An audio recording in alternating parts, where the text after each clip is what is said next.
Beyond Ourselves by Catherine Marshall. Chapter 11. The Prayer That Makes Dreams Come True. One of the most provocative facts I know is that every man-made object, as well as every event in anyone's life, starts with an idea or a picture in the mind. It was my mother who first taught me this, as over and over she demonstrated to me the prayer that helps our dreams come true. My mother always believed in action. She was certain that idle children, hers or anyone else's, were headed for trouble. It was she who suggested that my brother and sister and I make a collection of some kind, plant a wildflower garden, build a treehouse in the cherry tree. Mother also headed the Girl Scout program for our West Virginia town, all 6 troops of us. She persuaded my good-natured father to go on camping expeditions, which he loathed, made him sleep on canvas cots and tents that often leaked, wade through mud, endure mosquitoes, warmed over hot dogs and canned beans, and, what was worst of all to him, breathed the fumes of citronella. Father made endless jokes through it all. Idle? Not a chance for any of us. Beyond all our family projects in the Scout program, Mother devoted even more energy to her one-woman crusade for the individual and civic rehabilitation of Radical Hill. This slum district was located in what should have been the town's most beautiful residential section, on the side farthest removed from the railroad tracks. Their unbelievable filth was surrounded by rolling, beautiful hills, and beyond them towering mountains. Mother stood one day in the midst of it all and envisioned what Radical Hill would be like, with a clean set of newly painted houses, tiny yards filled with flowers, running water, plumbing, garbage disposal, tidiness. And there would be small white churches, at least one. Her first move in the direction of her dream was to rename the district Potomac Heights. Next, she started taking a personal census of the area. This involved calling on every shack. Some of the young people from our church helped. I have already described how awed we were as children when Mother came back from her first afternoon of visiting and wept at what she had seen. She and her young helpers found that of some 500 families in Potomac Heights, only 80 had even a nebulous connection with any church. So Mother and her group rented a building, cleaned it, painted it, crudely furnished it, and began holding a Sunday school on Sunday afternoons. There, Mother met a boy, Raymond Thomas, who had no idea who his real parents were. He lived with foster parents in a small, clean house set in the midst of the dirt. Dressed in working clothes and clodhoppers that seemed to reach up to his knees, Raymond came often to our home to talk with Mother. He was always clean, but he did not even own a suit of clothes. Despite a slight speech impediment that made him self-conscious, he would sit down on the top step of our vine-shaded front porch on a summer afternoon, talking and talking, while Mother sat in a wooden rocker, shelling peas or stringing beans or darning socks. Mother soon saw that this boy had boundless energy and a fine mind. During one of these talks, there emerged one clear-cut idea, the dream of Raymond going to college. Once the dream was out in the open, standing there shimmering, poised in the air, Mother was delighted to see the wistfulness in Ray's brown eyes replaced by a kindling hope. "But how can I manage it?" the boy asked. "I've been working on the state roads, but I've been turning over my paycheck to my folks. I've nothing saved." There was another obstacle, too. His foster parents had not gone to college. Why should Ray? They thought the idea so foolish that they actively opposed it. Mother quietly encouraged and prodded. "Raymond, whatever you need, God has a supply of it ready for you, provided you are ready to receive it. What seems impossible for you is entirely possible for God." Ours is still a land of opportunity, Ray. The sky is the limit. Money? What's money? Money should be the slave, not the master, of every dream that's right for you, every dream for which you are willing to work. For a preacher's wife who had little enough herself, this was a pretty lofty philosophy, but Mother believed it and had often proved it so. And these ideas took root in Raymond. There came the day when Ray accepted Mother's philosophy so completely that she could lead him in the prayer that releases dreams to make them come true. On so many occasions in my own life has she prayed the dreaming prayer for me that I can easily imagine how it was for Ray. Father, you have given Ray a fine mind. We believe you want that mind to be developed, sharpened, to know some of the wisdom of other men through the ages. You want Ray's potential to be used to help you lift and lighten some portion of our world. All resources are yours, so will you please make it possible for Ray to receive what he needs for an education? And Father, I believe that you have big plans for Ray.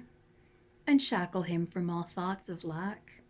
Let him know that there are no limitations to what you can do. Plant in his mind and heart the vivid pictures, the specific dreams that reflect your plans for him.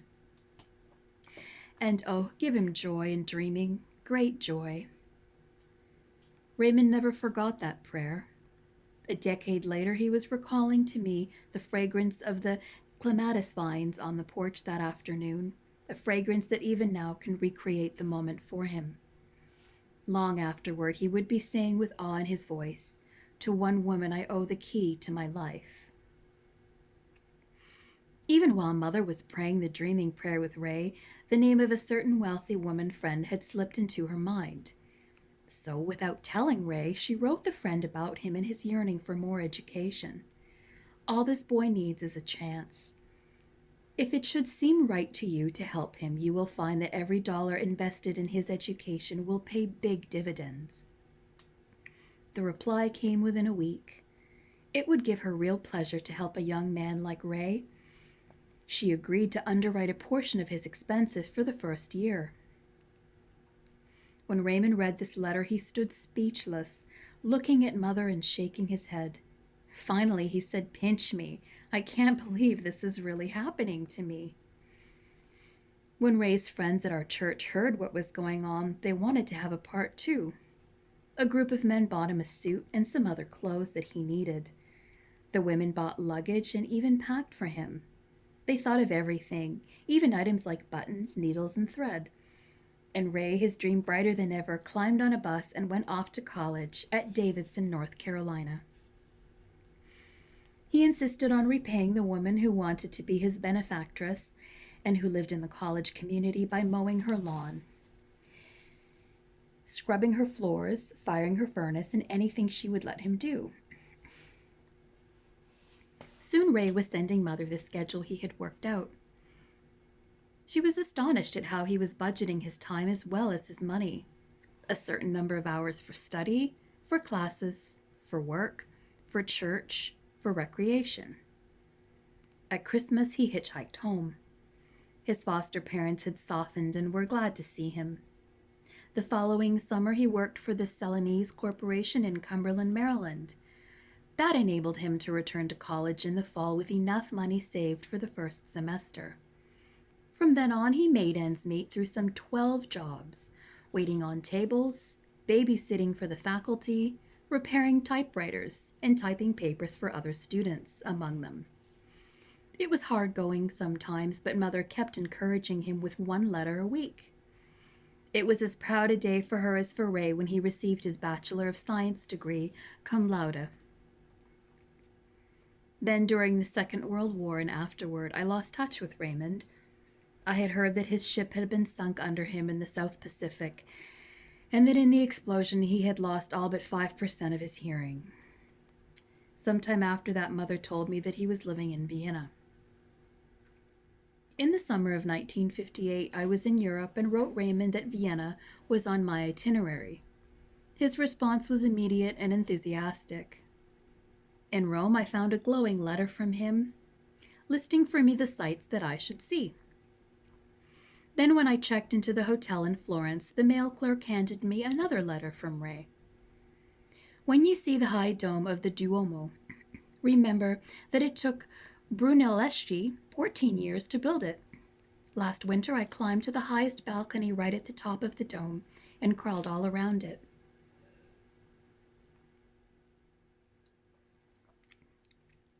The letters kept coming. Venice. I've written to my friend at the Salviati Glassworks and asked him to send a gondola for you. You must see the master glass blowers at work. Bad Gastein. You will find it rugged. I've skied quite a lot there. By now I was very curious. This man bore no resemblance to the underprivileged boy from Radical Hill. Obviously, he knew Europe as few Americans do. And the drive and indefatigable zeal in his letters intrigued me. Ray met me at the airport, a bouquet of flowers in hand. Flowers and music are a part of Vienna, he explained. He had changed a little, except that his hairline had receded. He was tall and spare and still had the trace of the speech impediment. Later, over Sacher Torte and coffee, I asked Ray about his life since graduating from college. He had absorbed European ways and would not be rushed. After I had learned from experience that what your mother had said was true and had graduated from college, I knew that any right dream can be realized. Material resources are at the beck and call of the dream. There are no ceilings to dreaming. Then he described his war experience. He was one of a handful of survivors of a torpedoed destroyer. During convalescence, he had dreamed up a plan for the rest of his life. At the time, my dreams were there, and there were 3 of them. I wanted to be a world citizen. That meant traveling extensively. I put no limits on that. But I knew I couldn't be a world citizen without mastering several languages. Tied with that, I wanted to get my PhD, preferably from a fine European university. After all, why stop with a Bachelor of Science? Then, out of gratitude for all that America means to me, I wanted to serve my country somehow in peacetime. I'm amazed that your dreams were that specific, I interposed. He seemed lost in thought as he stared out the window at the lights of Vienna.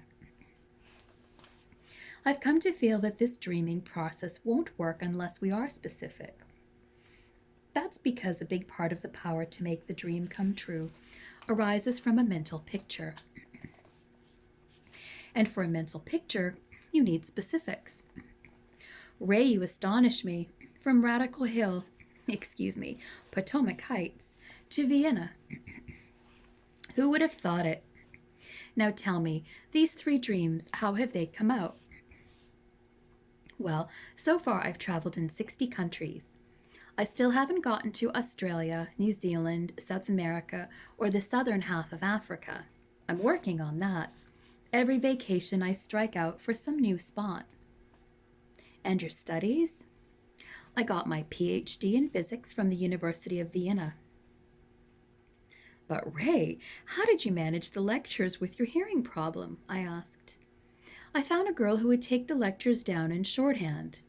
That meant that I had to learn shorthand too. Work on the PhD also meant mastering German. I can speak Spanish now, passable French, some Italian, Dutch, and Swedish, and a little Russian. And the dream of serving his country was coming true through his job with the United States Atomic Energy Agency in Europe. Ray, what does your foster mother back in West Virginia think of all this? She couldn't be more proud. To hear her brag, you'd think it was all her idea. I managed to fly home to see her once a year. So now that you've achieved all these dreams, what is next for you? Ray laughed. One of the pitfalls of middle age is that we stop dreaming, especially dreaming big. But I'm working on one. In the spring of 1946, a friend, Anita Ritter, asked me to join her for a few days' rest at a little inn in the Valley of Virginia. Her invitation came at a welcoming time. Peter and I had been living in the city of Washington for 9 years. The upheaval of the Second World War was over, thankfully. Both in church life and in private life, we were feeling the need of rethinking our situation to chart a clear course. I took with me to the inn a religious book which someone had sent me. One section charted a procedure aimed at helping an individual discover himself and what he wanted out of life. I decided to take this program seriously, a minimum of an hour a day at the desk. I took along a notebook and a dozen pencils, ignoring no technique that the author suggested as too infantile. One of the first suggestions was that the reader retrace his steps to childhood to remember what his ambitions were then. Of what did the child dream before the adult world muddied the waters with its false values? Thinking back to my childhood immediately conjured up two pictures. The setting for both was the same West Virginia town in which Raymond had grown up. First, I saw a girl sitting with her back against an ancient locust tree, gazing dreamily out over a panorama of valley and mountains. The grove of locust trees, grotesquely stark in the winter and fragrant with white blossoms in the spring, was at the back of our large manse yard. Out beyond the locusts were granite ledges, which we children called the rocks. They formed a sheer drop of some 200 feet from the back of our yard to a dirt road winding around the base of the cliff. Ferns and rare Scottish bluebells grew out of the rock crevices. From atop the rocks, we could see for miles up the narrow green valley hemmed in on two sides by the rugged Appalachians. This world of far horizons fed imagination and spirit, and was the scene for much of my adolescent daydreaming. There, I conceived the idea of being a writer. In fact, made first attempts at putting ideas, conversations, and descriptions on paper. The second remembered scene was that of a girl sitting at the kitchen table by a window. Sheets of paper were spread out all over the oilcloth cover. One day, I was writing a story with the unimaginative title, Virginia Dare and What Happened to Her. On another occasion, I began a quote-unquote novel. It never progressed beyond the second chapter. So definitely did the flavor of those childhood moments return to me that I could recollect the exact form of the little girl ambitions I had put alongside the writing. I had wanted to be a pretty lady with plenty of perfume and also a writer. At age what? I've no idea. Remembering that the perfume had been just as important to me then as the writing, I laughed at myself. Still, deeply entrenched desires were there. The self-analysis went on. There were areas other than the childhood one to search out. What capacities did I desire for myself? A better sense of humor? The ability to speak in public? Social graces? What things, what possessions did I want? What kinds of ideas interested me? What kind of persons in my life did I want to have? What kinds of friends? Suddenly I realized how important friends could be as a part of this daydreaming. Is not aloneness every man's problem? And what can any one of us achieve apart from other human beings as well? It was suggested that in all of these areas we make the wishing as specific as possible. After the desires were down on paper, then they were to be submitted to a series of hurdles to test whether or not they were dreams true to one's own nature, and therefore requests that one had a right to make in prayer. Would the dreams fulfill the particular talents, temperament, and emotional needs that God had planted in one's being? These are not easy questions to answer, but they are so important that any degree of probing or length of time required to answer them is worth the effort. In the beginning, I had wondered why the author of the book had implied a connection between constructive daydreaming and prayer. Psychologists tell us that no creativity is possible unless the subconscious and the conscious are both brought into play and working together, and that the subconscious responds only to suggestion through visualization. Thinking along the same line, the author suggested that praying can take the form of visualization, which is dreaming in specifics. Jesus often insisted that people not only ask but be definite about what they wanted. There was a blind man who kept calling after Jesus, "Have pity on me, have pity on me, Jesus." The man's chief problem, blindness, must have been obvious to Christ, yet he required that the man make his request specific by asking the leading question, "What do you want me to do for you?" As I pondered it, it seemed to me that guided daydreaming also lays a solid base for prayer, because it is certainly the Creator's will that the desires and talents that He Himself has planted in us be realized. God is supremely concerned about the fulfillment and productivity of the potentially fine person He envisions in each of us. How foolish it would have been for Fritz Kreisler, for instance, to dream of becoming a world-known labor leader. What wasted effort for Einstein to have dreamed of being a movie star. On the other hand, would not Fritz Kreisler actually be committing a sin of omission if his whole life were not a prayer aimed at making a contribution to the world through his music? Knowing that, he has the strongest foundation possible for answered prayer. His music, written into his being, is the will of God, and he can pray with absolute confidence for the overcoming of every obstacle in the way of his fulfillment. Since those days at the little inn, thinking about the dreaming prayer, I have discovered that there are those who are wary of the prayer that makes dreams come true on two counts. One, they have doubts about the rightness of praying for material needs. And two, they are cautious correctly about trying to use God and spiritual principles for selfish ends. Both are valid objections that need to be considered.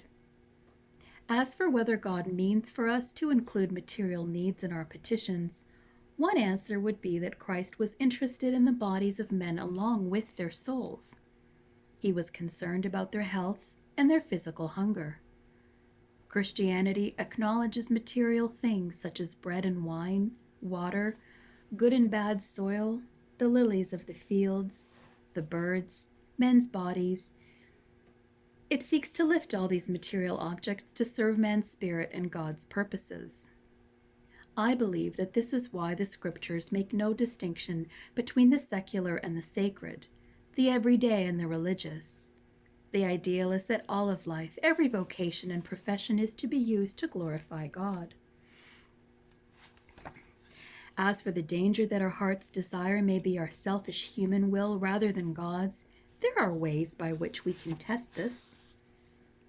Only when a dream has passed these two tests, so that we are certain that our wish is also God's dream, can we pray the dreaming prayer with faith and thus with effectiveness. The first hurdle is simply our recognition that God's laws are in operation in our universe. Does our dream involve taking anything or any person belonging to someone else? Would the fulfillment of it hurt any other human being? If so, then we can be sure that this particular dream is not God's will for us. Are we willing to make all our relationships with other people right? If we hold resentments, grudges, bitterness, no matter how justified we think they are, those wrong emotions will cut us off from God, who is the source of creativity. After all, no dream can be achieved in a vacuum of human relationships. Even one such wrong relationship can cut the channel of power. Do we want our dream with our whole heart? Dreams are not usually brought to fruition in divided personalities. Only the whole heart will be willing to do its part toward implementing the dream. Are we willing to wait patiently for God's timing? Are we dreaming big? The bigger the dream and the more persons it will benefit, the greater will be God's blessing on it. If our heart's desire can pass this first series of tests, then we are ready for an even greater hurdle. My experience has been that the last necessary step in the dreaming prayer sequence is that we hand our dream over to God to fulfill or not as He wishes, and then go off and leave it with Him. This is where the prayer that makes dreams come true must also include the prayer of relinquishment. With this final test available to us, we need have no fear of trying to use God for selfish ends. We are asking only that His will be fulfilled in us. One day, soon after I returned from Europe in 1958, a close friend and I were discussing Raymond's story. Tessie is an attractive, lively brunette whose husband Phil had died suddenly at 32, leaving her with 3 small children. She had loved Phil with all her being, and so far as I could tell, there had been a fine relationship. Tessie's widowhood and mine had drawn us together. We had formed the habit of eating dinner together regularly. One of Tessie's deepest desires, which she confided to me, was for remarriage. You know, she said one evening, it's funny how our society is about courtship and marriage, that is, as far as women are concerned. It's all right for men to be frank about what they want and go after it, but we women have to be hush-hush and hole in the corner. We have to sit and wait. So here I am, lonely, needing help with my children, and needing love. Physical love, too, why not admit it? What am I supposed to do? Go around keeping up the false front that all is well? Everyone says that if we women appear too eager, that drives men away. Where and how do we meet eligible men anyway? As we talked it over, the story of Raymond and my mother and Radical Hill prompted Tessie and me to try the dreaming prayer for her problem. I pledged myself to work with her on it for as long as necessary. As I considered my lively friend and her 3 children, it seemed highly probable to me that happiness and fulfillment through a second marriage were God's will for her. Yet neither of us dared to assume that. The last word would have to be God's. Tessie's first steps were practical ones towards self-improvement. In her grief over Phil's death and her battle to be both mother and father to her children with no household help, she had neglected her appearance. She heard of a charm school and managed the money to enroll. The results, psychological as well as physical, were well worth the effort. After that came some new clothes. Tessie joined an informal dance group that met once a week and consented to her first date since Phil's death. Yet she found many of these men unexciting. It seemed to be a constant effort for her. After talking that over, she and I decided on several other steps. It was time for Tessie to begin thinking specifically about what she wanted in a husband and in a marriage. This did not mean that she must decide on a man over 5'8", a blonde with blue eyes between 35 and 45 who did not wear glasses. It was rather a question of the character of her man and the values she wanted in a marriage. The second step was that Tessie decided to stop thinking of dates simply in terms of having fun herself. She began concentrating more on the art of giving. For instance, working hard on an occasional home-cooked meal for a date, rather than always expecting him to take her to an expensive or glamorous spot. These efforts led Tessie to a deeper realization. One evening, she confronted me with a surprising confession. Remarriage may be God's will for me, but I'm not sure it's Tessie's will for Tessie. What on earth do you mean? I said. I've wanted the icing on the cake, she said, the romance, the ego satisfaction of being sought after by men, but lately something inside me has been asking questions, and they're making me squirm, such as, do I realize that love isn't getting but giving? And what do I have to give to some man with deep needs? What qualities can I contribute to a new marriage? And am I willing to pay the price of the adjustment that will be necessary? Or suppose a man with some handicap fell in love with me, or one without much of an income, or a widower with children of his own. See what I mean about the question being disturbing? I saw, all right. I also recognized in this incisive realism the Spirit of God hard at work on Tessie and her dream. I suppose all those questions point to the fact that it's dangerous to have any inner division about your heart's desire. I commented. You have to want your dream with your whole heart. My friend had a rueful look on her face. Right, so this is as far as I've gotten. I've admitted to God that I am divided. For instance, at the moment, I don't feel a bit enthusiastic about taking on a widower with children. So since I am divided, what's the next step?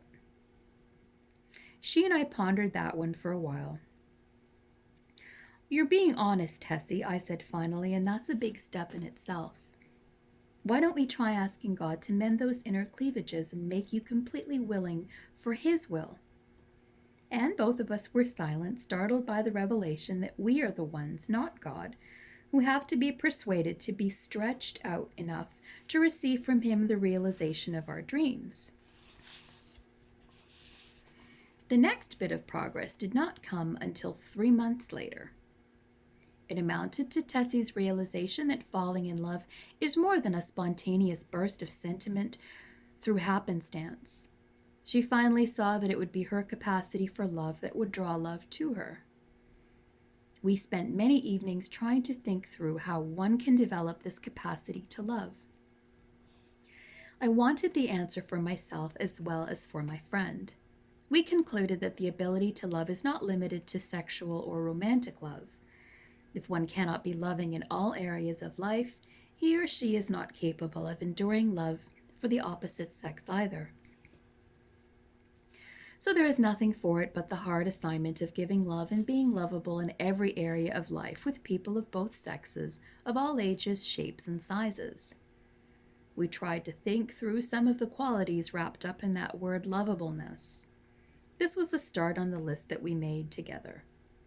Outgoingness, interest in other people, vitality, physical, intellectual, and spiritual vitality, joy, and a sense of humor.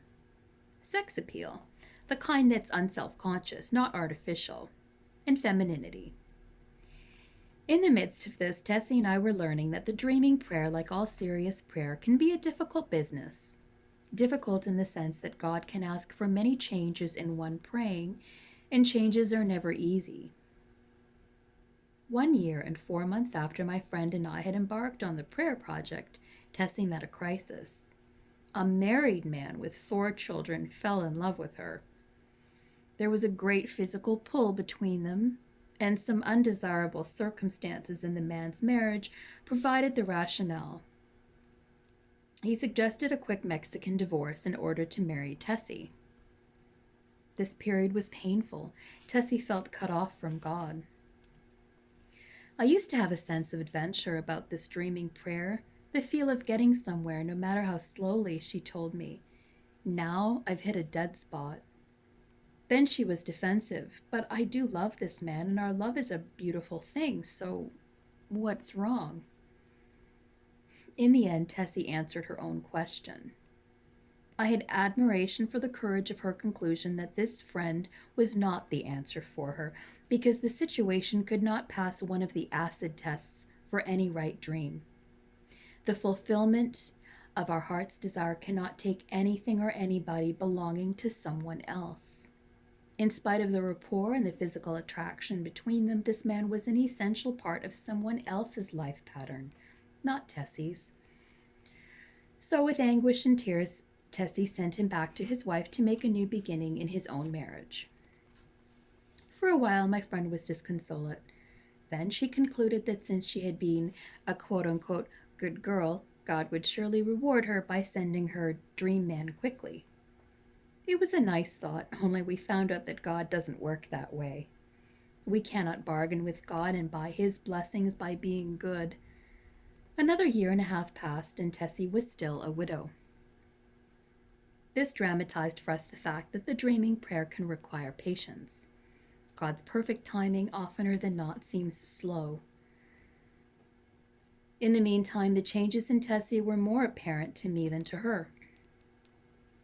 After her relinquishment of the man who had wanted to marry her, the lovableness that she had wanted so much suddenly wrapped her round like a cloak. Perhaps this difficult experience had mellowed her. Undoubtedly, untouched emotion potentials were now released. Whatever the reason, suddenly she seemed all woman, with a tenderness and an aliveness that had not been hers before. Looking at her, I knew that the fulfillment of her dream could not be far away. As it turned out, only one more hurdle lay between her and her deepest wish. This was an important one, and it grew out of profound discouragement. More than 3 years had passed since that first evening when Tessie and I had discussed the dreaming prayer and had decided to try it for her problem. It had been 3 years of intense, sincere effort at self-evaluation, self-improvement, and cooperation with God. Yet the dream still remained unfulfilled. Was our joint effort at the prayer a failure or mockery? For several weeks, my friend thought so and went into a mental slump. She grew almost bitter as she talked about prayer being just self-hypnosis anyway. Why do we bother? Why don't we just throw out the whole experiment as a bad job? Then one day, we met over luncheon downtown, and I found Tessie's mood changed. In fact, she was impatient to get the ordering done so she could share what was on her mind. It's been about 6 years now since I gave my life to God, she began. Since then, he's had a stake in me. From his point of view, I am his child, even though I'm inclined to forget it sometimes.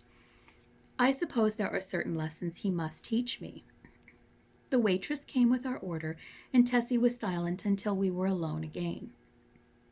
I've come to the reluctant conclusion that right now one of the lessons is that he wants me to stop running off in all directions, trying to force the fulfillment of my dream. I've tried charm school, new clothes, the dance group, socializing, trying to be outgoing and thoughtful in dating, the art of listening, 100 things. Let's face it, these are all valuable, but they simply haven't worked. So what's your idea of a solution? I asked. Well, I think God is trying to tell me to relax and let him take over now. If he wants me to remarry, somehow I think he's capable of arranging it. Tessie, you've just said if God wants me to remarry. Does that mean that you're ready to let him decide whether or not remarriage is in the picture for you? Tessie grimaced. What choice do I have? My best efforts have failed. At this point, I feel defeated. So either God does this for me or it doesn't come off. It's that simple. There it was again, relinquishment. When Tessie made that decision, a lot of tension drained out of her.